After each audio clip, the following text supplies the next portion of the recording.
मित्रांनो, जय शिवराय. चंदू फार्मिंग या YouTube channel तुमच्या सर्वांचं मनापासून स्वागत. आपण बहाळ गावातील शौर्य गोट फार्मवरती आज आलो आहेत. या गोट फार्मची एक खासियत म्हणजे ते गव्हर्नमेंट जॉबला आहेत आणि जॉब करून त्यांनी शेळीपालन हा व्यवसाय चालू केला आहे. शेतीपूरक व्यवसाय म्हणून आज प्रत्येक व्यक्ती गव्हर्नमेंट जॉब साठी धडपडत असतो, पण तरी गव्हर्नमेंट व्यक्ती जॉब करून शेळीपालन व्यवसाय चालू करतोय म्हणजे त्याचं काय रिझन आहे त्यांच्याकडून आपण जाणून घेऊया. सर, तुमचं चंदू फार्मिंग या युट्यूब चॅनल मनापासून स्वागत आहे. बरं, तुम्ही आर्मी मध्ये जॉबला आहेत, ते पण तुम्ही शेळीपालन व्यवसाय काय चालू केला बरं? तर सगळ्यात अगोदर तुमचं शौर्य गोट फार्म या आमच्या फार्मवर मनापासून स्वागत आहे.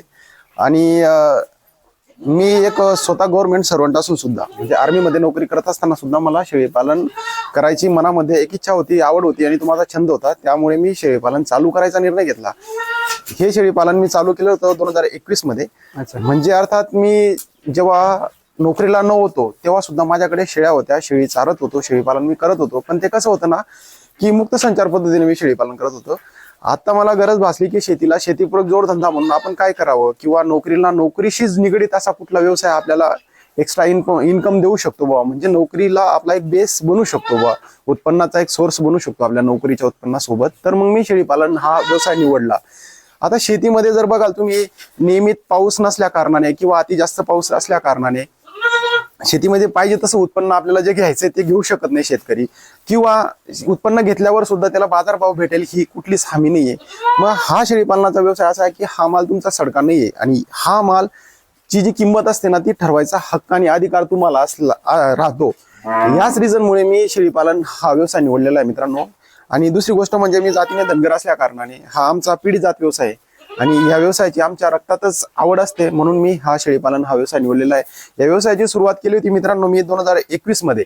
जसं लॉकडाऊन चालू होतं आपल्या पूर्ण भारतामध्ये, त्याच वेळेस मी सुरुवात केली होती. त्याच वेळेस शेळचं कन्स्ट्रक्शनही केलं आणि माझ्या फार्मवर मी शेळ्याही पाळलेल्या होत्या. सुरुवात माझी 16-17 शेळ्यांपासून केलेली होती, ज्या बाजारात आणलेल्या होत्या लोकल बाजारावरनं. मग त्या शेळ्या आणतानाच मी अशी एक टॅक्टिस निवडली होती की जसं आपण शेळीपालन करणार आहोत तर याच्यामध्ये आपल्याला होम प्रोडक्शन आणि होम ब्रीड पाहिजे असतं. तर मी बाजारात आणतानाच म्हणजे 1 ते 2 पिल्ल्यांच्या शेळ्या आणलेल्या होत्या, जेणेकरून त्यांना पाठी असतील बुवा अशा शेळ्या आणल्या होत्या. मग त्या शेळ्या माझ्या फार्मवर आल्यात. 3-4 महिन्यानंतर त्या परत शेळ्या गाभण राहिल्यात. त्यांच्याकडनं ज्या पाठी आल्यात त्या पाठी परत चांगल्या उत्कृष्ट बोकडांकडनं लावल्यात. म्हणजे त्या शेळ्या प्लस त्या पाठी, मग त्यांचं असं उत्पन्नाची जी सायकल आहे ना अशी चालू झाली. म्हणजे मी 16-17 पासून चालू केलेल्या होत्या शेळ्या 2021 मध्ये आणि 2024 पर्यंत त्या 130 पर्यंत येऊन पोहोचल्या मित्रांनो. आता जनरली मी ते कमी केल्यात, लोड थोडा कमी केलेला आहे, कारण आमच्या सुट्टीचा प्रॉब्लेम असतो म्हणजे, आणि मनुष्यबळही नसतं आपल्याकडे. जनरली शेळ्या चारण्यासाठी एवढं मनुष्यबळ उपलब्ध होत नाही. या कारणास्तव मी त्या कमी केल्यात.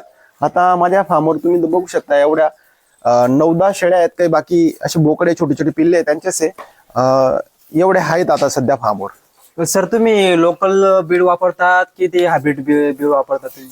आता याचं रिझन असं आहे, माझ्याकडे गावरानी आहेत आणि बाकी एक काठवडी मिक्स शेळी आहे. त्यांना मी प्रत्येक वर्षी ना बोकड बदलवत असतो. याच्या अगोदर माझ्याकडे शिरोई जातीचा बोकड होता. त्या शिरोई जातीच्या बोकडाचा रिझल्ट असा आहे. हे बघा मित्रांनो, शिरोई जातीचा बोकडचा रिझल्ट. हा, आणि यावर्षी आपण त्याच्यामध्ये एक ट्विस्ट केलेला. आपण यावर्षी हा मेवाती जातीचा बोकड आहे मित्रांनो. ह्या ब्रीडरने आपण आपल्या शेळ्यांना क्रॉस करणार आहोत. जनरली त्याचा रिझल्टही तुम्हाला दाखवतो मी.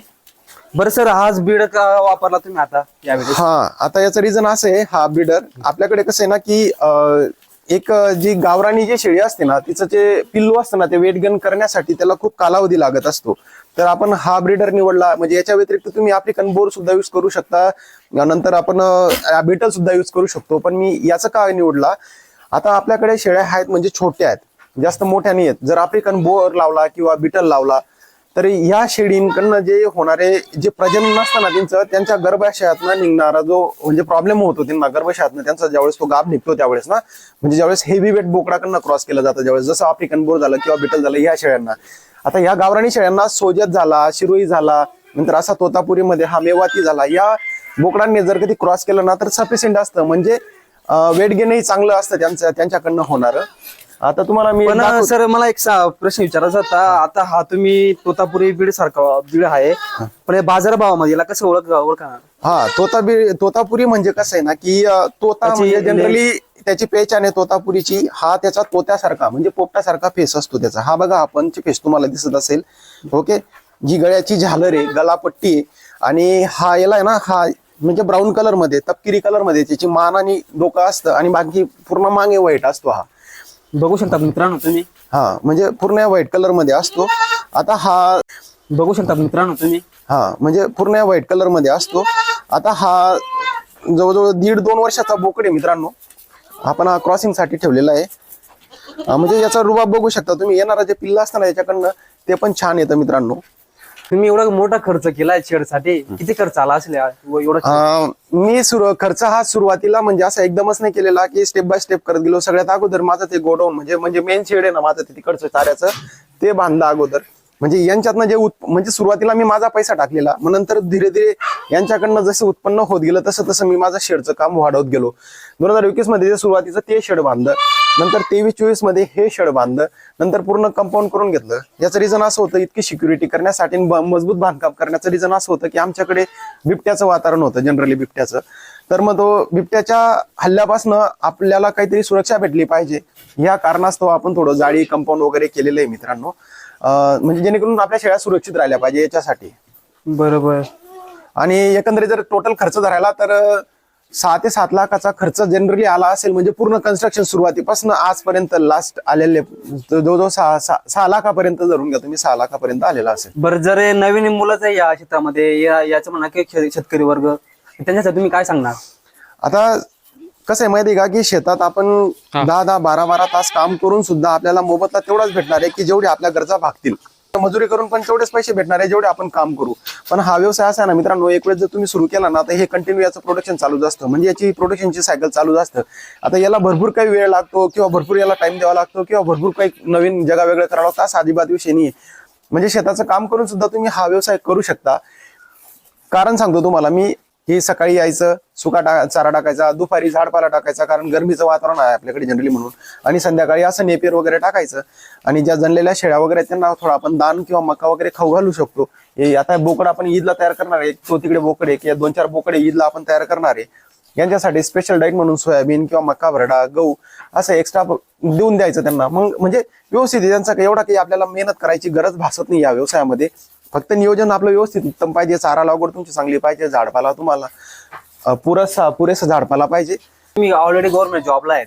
गव्हर्नमेंट जॉब असून तुम्हाला आता तुम्ही रिटायरमेंट आल्यानंतर तुम्हाला पुढची संधी लगेच भेटेल गव्हर्नमेंट जॉब मध्ये, तरी पण तुम्ही शेळीपालन व्यवसाय का निवडला? आता कसं आहे ना, की 16-17 वर्ष आपण देश सेवा केलेली असते, म्हणजे घरापासून आपण दूर असतो. त्याच्यानंतर येऊन आपण जर दुसरा जॉब करू म्हणजे मग पूर्ण परिवारापासूनच आपली पूर्ण जिंदगी अलिप्त होऊन जाते. जनरली कुठेतरी आपण स्वतःच्या घर परिवाराबरोबर राहू आणि थोडंफार नैसर्गिक पद्धतीने जिंदगी जगू आपली, असं म्हणून मी हा व्यवसाय निवडलेला आहे. शेती प्लस हा व्यवसाय माझा. नोकरी म्हणजे ही नोकरी संपल्यानंतर सुद्धा हेच असणार आहे माझं पूर्ण करिअर पुढचं. कारण माझी सुरुवात शेळीपालनापासून झाली होती. मी 2006 म्हणजे जवळ 7वी मध्ये होतो त्या दिवसापासून तर ग्रॅज्युएशनच्या लास्ट इयर पर्यंत शेळ्या चारल्या होत्या. शेळ्या चारता चारता भरती झालो, जी माझी सुरुवात होती. आणि निर्णय तोच घेतला की आपला शेवटी त्याच्यातनच होईल, शेळीपालनातच, कारण यांच्या जीवावरच आपण वर आलेलो आहेत. बरं, तुमच्या शेळी पालन सोबत कोंबडी पालन पण दिसतंय आम्हाला. हा, त्याचं काय रिझन असेल बरं? हा, तर कोंबडी पालन करायचा विषय असा आहे की आपल्या शेळी पालन करत असताना आपल्याला बऱ्याच गोष्टींचा म्हणजे सामना करावा लागतो. जसं डिवर्मिंगचा मेन गोष्ट म्हणजे जसं गोचिड होता, पिसा होता, ह्या खूप त्रास देतात. ह्या कोंबड्या पाळल्याने काय होतं ना, की त्या शेळींच्या अंगावरच्या गोचिड असतील, पिसा असतील, किंवा आजूबाजूला फिरणाऱ्या पिसा असतील, किंवा इतर थोडे घातक घटक असतील, हे आपल्या कोंबड्यांना एकदम सुखरूप पद्धतीने खाऊन जातात. आणि शेळींकडची जी विष्ठा असते म्हणजे जे खत निघतं ना, तर तो खत हा त्यांचा एकदम व्यवस्थित चांगला चारा आहे आणि त्याला खूप आवडीने खातात. म्हणून आपण या गावरानी कोंबडींचं संगोपन केलंय. आणि दुसरं रिझन म्हणजे असं आहे, शेळीचं आपलं गावरानी दूध आणि यांचे गावरानी अंडे हे आपल्या घरपरिवारासाठी एकदम आरोग्याला लाभदायक असतात. या कारणास्तव आपण या कुक्कुटपालनाचा पण तुमच्या आता एवढं शेळी पालन, तुमचे लसीकरणचं वगैरे कसं दिलं? हा, म्हणजे आमच्याकडे कसं असतं ना, की मी लसीकरण म्हणजे व्यवस्थित प्रॉपर पद्धतीने करतो. जसं PPR झालं, ET झालं, FMT झालं. कारण लसीकरण काय ना, की कुठल्याही आजाराला बळी पडण्याच्या अगोदर आपण जी प्रथम उपचार केला जातो तो लसीकरण. म्हणजे जसं कोरोनाला प्रत्युत्तर म्हणून फक्त जगात एकच होतं, फक्त लस. तसं शेळीला आजार होऊ नये, ती चांगली राहिली पाहिजे, आजारापासून दूर राहिली पाहिजे, त्याला उपचार वेळेवर झाला किंवा नाही झाला हा आपला वैयक्तिक प्रश्न आहे, पण ती आजारीच पडू नये याच्यासाठी काळजी म्हणजे लसीकरण. म्हणून त्यांना वेळोवेळी मी लसीकरण करतो. आणि काही खूप जास्त मागणी, एक शेळीला लसीकरणाचा 10 रुपये किंवा 12 रुपये खर्च येतो फक्त, आणि तितक्यात लसीकरण होऊन जातं त्यांचं. जर शेळी आजारी जास्त पडली तर मग तिला खूप मोठा खर्च करावा लागतो. तो खर्च होऊ नये म्हणून आपण लसीकरण करतो वेळेवर. बरं सर, तुमच्याकडून तुम्हाला या शेळी पालनातून किती उत्पन्न मिळालं आजपर्यंत? हा, तर मग सुरुवातीला म्हणजे 2021 पासून मी चालू केलेलं होतं. 2022च्या ईदला मी 30 बोकड विकलेले होते. या आपल्या शेळींचे 30 बोकड विकले होते 2022ची ईद. त्यानंतर दरवर्षी 2023च्या ईदलाही मी बोकड विकले 15. नंतर 2024लाही मी 10 बोकड विकले या आपल्या शेळींचे, म्हणजे घरगुतीच होते. आपल्या माझ्या युट्यूब चॅनलला त्यांचे व्हिडिओ पण आहेत. तर होते आपल्या माझ्या युट्यूब चॅनलला त्यांचे व्हिडिओ पण आहेत. तर म्हणजे एकंदरीत जर सांगायचं झालं ना, दरवर्षाला मी जवळजवळ 3-3.5 लाखाची एक बॅच माझी बोकडांची निघून जायची. त्यामध्ये ईदचे बोकड असायचे, त्यामध्ये कट्टू माल असायचा, म्हणजे जो आपण कटिंग मार्केटसाठी विकला जातो ना, तो तसे बोकड असायचे, लहान लहान पिल्ले असायचे. म्हणजे असे एकंदरीत जर ऍव्हरेज घेतला आपण 3-3.5 लाखाचा माझा म्हणजे बजेट होऊन जायचा वर्षाचा. आता याच्यात कसं आहे ना, की खर्च जर धराल तुम्ही तर म्हणजे 50-60 हजार रुपये वर्ष खर्च धरून घ्या, कारण माझ्या फार्मवर माणूस नाहीये, म्हणजे मनुष्यबळ नाही. म्हणजे त्याच्यावर जो होणारा खर्च तो वाचतो माझा. जे काही वैयक्तिक आमची सगळी वैयक्तिक मेहनत आहे आणि त्यांच्या खाण्यावर जो खर्च आहे, म्हणून माझा तो खर्च एक्स्ट्रा होत नाही. जो एक्सपेन्स आपण करतो, जसं फार्मवर एखादा मजूर लावला कामासाठी, त्या मजुराला जो खर्च लागतो तो खर्च मी म्हणजे माझा तो तेवढा वाचला जातो. म्हणून जो माझा प्रॉफिटचा जो रेशिओ आहे ना, म्हणजे जनरली एकदम इक्वल राहतो. म्हणजे व्यवस्थित पद्धतीने, म्हणजे वर्षाचा जरी हिशोब केला, ऍव्हरेज जरी घेतला तर 3-3.5 लाखापर्यंत होतो.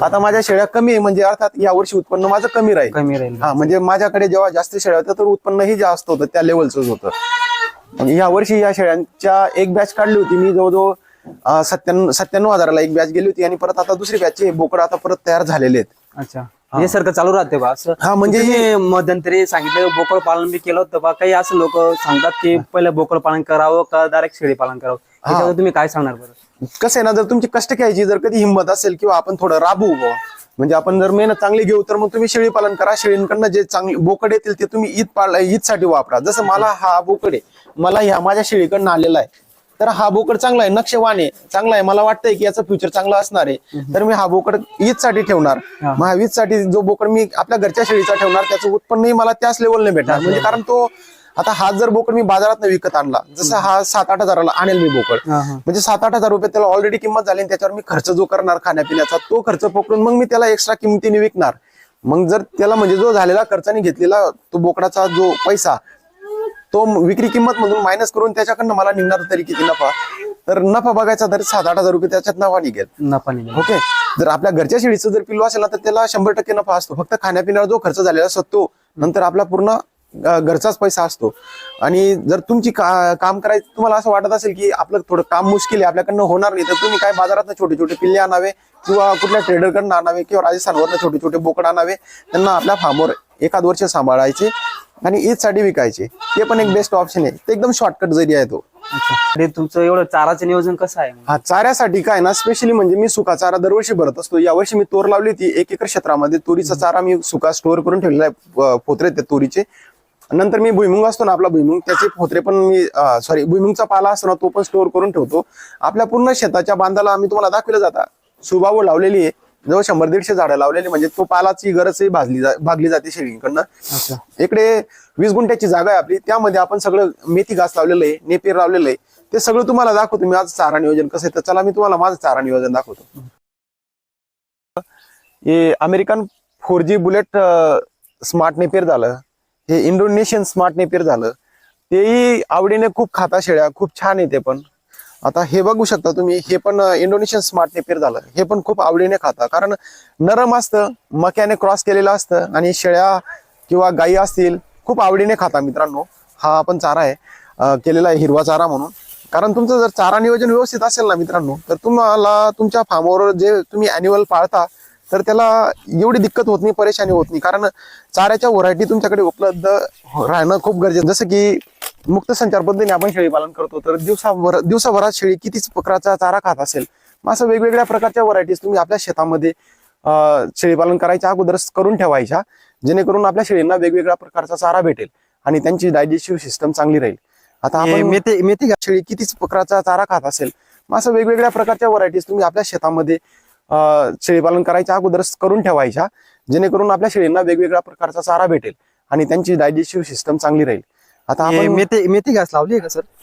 हा इथं आपण हा जवळजवळ 5-6 गुंठ्याचा हा प्लॉट आहे.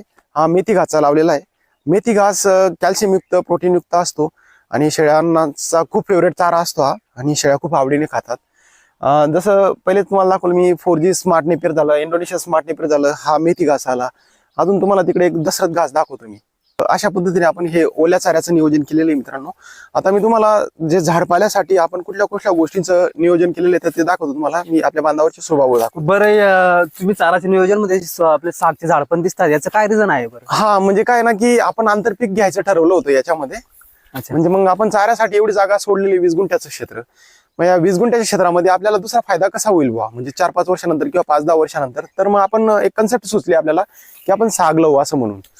हा साग कसा ना की 5-10 वर्षानंतर याच्याकडनं आपल्याला चांगला प्रॉफिट भेटेल आणि उत्पन्नही भेटेल, म्हणून आपण हा सागची निवड घेतली. कारण सागला एवढी काही जागा लागणार नाही, त्याच्यामध्ये आपलं चारा पीक होऊन जातं आणि साग काय त्याचा वरती चालला जातो. खाली आपण आंतरपीक घेऊ शकतो, आंतरपीक म्हणून चाऱ्यासाठी. तर या पद्धतीने आपण साग लावलेला आहे. तर भविष्यात एक बल्क अमाऊंट म्हणून आपल्याला ती त्याच्याकडनं म्हणजे इन्कम भेटेल असं म्हणून आपण साग लावलेला आहे. जो चारा कापून आणतो ना, आता तो छोटा आहे, आता शेळ्या एकदम आवडीने खातात. जेव्हा तो मोठा होऊन जातो ना, त्या चाऱ्याला चाप करण्यासाठी म्हणजे छोटे छोटे पीस करण्यासाठी आपण या मशीनचा वापर करत असतो मित्रांनो. तर या मशीन मध्ये आपण छोट्या पद्धतीने कुट्टी केली का त्या व्यवस्थित पद्धतीने खात असतात. इथं आपण एक मुरघास स्टोअर केलेला आहे मित्रांनो. आता मुरघास हा आपला संपण्यात आलेला आहे. अशा पद्धतीने आपण स्टोअर केलेला आहे. हे मुरघास बनवण्याचं काय रिझन असेल बरं सर? हा काय ना सायलेज आहे, म्हणजे काय ना की जास्त दिवस आपल्याकडे सुका चारा नसतो किंवा कधी ओला चारा नसतो, तर आपण आपल्या चाऱ्याला बॅकअप म्हणून आपण हा मुरघास तयार केलेला होता मक्याचा मागच्या वर्षी. तर अशा पद्धतीने हा मुरघास असतो आपण मक्याचा केलेला होता मागच्या वर्षी. तर हा पण खूप आवडीने आपला प्राणी खात असतो मित्रांनो. आता तुम्हाला मी सुका चारा दाखवतो. सुक्या चाऱ्यामध्ये आपल्याकडे आता सध्या तूरचं भुसकट आहे. तर ही आपल्या शेतात जी तूर लावली होती त्या तूरचा हा भुसा आहे मित्रांनो. हा पण शेळ्या खूप आवडीने खातात. तर अशा पद्धतीने आपला हा सुका चारा आहे. कारण ओल्या चाऱ्याबरोबर किंवा झाडपाल्याबरोबर हा सुका चारा देणं खूप गरजेचं असतं. कारण सुक्या चाऱ्याने काय ना त्यांची डायजेस्टिव्ह सिस्टम चांगली असते, जेणेकरून त्या शेळ्या पाणी चांगलं पितील आपल्या, म्हणून आपण सुका चारा देणं खूप गरजेचं असतं. तर मित्रांनो बघा तुम्ही, हा अशा पद्धतीने आपण सुबाबू लावलेला आहे आपल्या पूर्ण झाड बांधांना शेताच्या. कारण खूप छान पद्धतीने हा झाडपाला होऊन जातो, आपल्या शेळींची एक वैरण पण होऊन जाते, त्यांच्या गरजाही भागून जातात. तर हा सुबाबू म्हणजे लावायचं रिझन असं आहे की हा सुबाबू खूप प्रोटीन युक्त असतो, शेळ्या खूप आवडीनेही खातात, म्हणून आपण सुबाबू पूर्ण झाडाच्या बांधाला लावलेला आहे. एक वेळेस लावला ना तो कधी मरत नाही मित्रांनो, कारण त्याला एवढी पाण्याची गरज भासत नाही. तुम्ही जर कोरडवाहू असतात पावसाळ्यामध्ये लावून द्या, नंतर तो एक वेळेस जतन झाला तर कंटिन्यू चालत असतो. तर एकदम फुकटचा आणि फ्रीचा चारा आहे मित्रांनो हा. आणि खूप जागा लागते याला, असंही नाही, बांधांवर लावून द्या तुम्ही, आपल्या शेळीपालनाची झाडपाल्याची गरजही भागून जाते. बरं सर, तुम्ही ड्युटी गेल्यानंतर तुमचा हा व्यवसाय कोण बघतं मग? हा आता कसं आहे ना की मी ड्युटीवर गेल्यानंतर ना मी आपल्याकडे सगळा चारा झाला किंवा झाडपाला झाला किंवा सुका चारा झाला सगळं उपलब्ध करून ठेवलेलं आहे. पाणीचंही नियोजन व्यवस्थित आहे आपलं. तर याच्यात एवढी तकतक ठेवलेली नाही, म्हणजे सगळ्या काही गोष्टी सगळ्या इथे उपलब्ध करून ठेवल्या आहेत. मी इथं नसताना सुद्धा तर आपल्या माझ्या मागे आई वडील असतात, ते व्यवस्थित पद्धतीने मॅनेज करून घेतात आपल्या शेळ्यांमध्ये. तर माझ्या पश्चात भाऊ आहे आपला, तो पण बघतो, नंतर आई वडील आहेत तेही बघतात. तर एवढी मेहनत त्यांना लागत नाही, कारण आपण सगळंच पहिले नियोजन व्यवस्थित करून गेलेलो असतो प्रत्येक वेळेस सुट्टीवर. तर त्यामुळे त्यांना एवढा त्रास होत नाही. बरं, तुम्ही आता तुमचं भविष्यात काय प्लॅनिंग आहे या शेळी पालनाबद्दल? हा म्हणजे कसं ना की मी माझं एवढ्या वरच नाही, कारण कसं ना शेळीपालनामध्ये थोडी चढ असते, थोडी उतार असते, म्हणून आपण इतकं कॉस्टली ब्रीड इथे ठेवलेलं नाही. कारण आपण 100% इथं नसतो, फार्मवर आपल्या उपलब्ध नसतो. ज्यावेळेस आपण 100% आपल्या फार्मवर उपलब्ध असू त्यावेळेस आपण कॉस्टली ब्रीडही ठेवू आणि खूप चांगलं ब्रीडही ठेवू. आता ह्या शेळींना कसं ना की कुठे चाऱ्याची कमतरता झाली किंवा त्यांना चारा टाकला नाही गेला तर त्या ऍडजस्ट करू शकता, किंवा त्यांना एखाद्या वेळेस जास्त चारा झाला आणि होतोय कधी मी नसतो किंवा कधी घरची कोणी नसतात, तर एखाद्या वेळेस कमी चारा होऊन जातो, कधी जास्त चारा होऊन जातो. ह्या शेळ्या ऍडजस्ट करून घेतात त्या गोष्टींना. आपलं जे कॉस्टली ब्रीड आहे किंवा इम्पॉर्टंट ब्रीड जे आहे ना, तर ते ऍडजस्ट नाही करू शकणार. या अनुषंगाने आपण ह्या आपल्या शेळ्या आपल्या होम ब्रीडच्या आहेत, म्हणजे आपल्या शेळ्यांच्या पाठीत आपण ह्या जतन करून ठेवलेल्या आहेत, त्यामुळे हे ऍडजस्ट करून घेतात. जसं भविष्यामध्ये बघाल तुम्ही, तर आपल्याला भविष्यामध्ये खूप मोठं काम करायचंय, शेळी पालनात करायचंय, सोबत आपण कुक्कुटपालनही करणार आहोत आणि मेंढी पालनही करणार आहोत. म्हणजे तिघ व्यवसाय आपण एकंदरीत एकाच पद्धतीने आपण लॉन्च करणार आहोत. भविष्यामध्ये खूप मोठा प्रोजेक्ट करायचा आपला प्लॅन आहे. मित्रांनो, स्वाभिमानाची आणि अभिमानाची गोष्ट एकच आहे की ते जॉब करून शेळी पालन करतायत. जर कोणाला रोजगार भेटत नसेल तर तुम्ही रोजगार भेटत नाही कंपनीमध्ये जाण्यापेक्षा तुम्ही शेळी पालनामध्ये या आणि चांगल्या पद्धतीने पैसे कमवा.